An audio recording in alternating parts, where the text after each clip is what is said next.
Ito reference mo, silip na naman sa kaliwa. Ay, diretso lang ha. Kailangan lumagpas lang. Diretso lang tayo ha. Pag lagpas ang mirror mo dyan, sige pa. Auto naman yung pala dyan sa kaliwa mo. Kalawin mo sa atin mo. Isa pang reference mo dyan dito. Tumilip ka dito. Okay. O, dito tinan mo siya. Itong katawan sakya mo, i-point mo dun sa katabing sakya nito. Di ba? Yan, sige pa. Wait mo na mag-point yan doon. Ayan o. Okay. Ayan o. Ayan. Ayan. Okay. Isa rin sa palatandaan yan. Okay. Lagyan mo sa Nakatutok na ako reverse. sa kanya. Apo. Okay. Then todo manibela mo dito. Pasok na ako. So, itututok ko na dun sa kabila. Then reverse ka po. Yan. Okay. Atras. Yan. Okay. So yan. Pasok yan. Bitaw mo lang brake mo. Silip ka sa kaliwang mirror.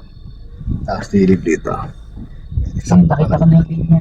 Okay na. So dito rin. Hindi mo lang pumantay dito. Pati pa. Stop kami. na. Pantay na. Pagkidna mo na. 1 and 2 then atras. Ba? Dami na tulong. Ano ba ito? Sabi ko sa iyo, ma'am eh. Mga friends mo nandyan eh. Hindi na kailangan mag-aral, mag-park. Meron mag-a-assist na. So napansin mo yung kanina yung reference mo. Oo. Ginawa natin yung reference. Yung gulong. Yung ito, yung Ayan. tulong na to. Magagawa mo yan pag may katabi. Oo, so dapat nakita ko siya. Mm-hmm.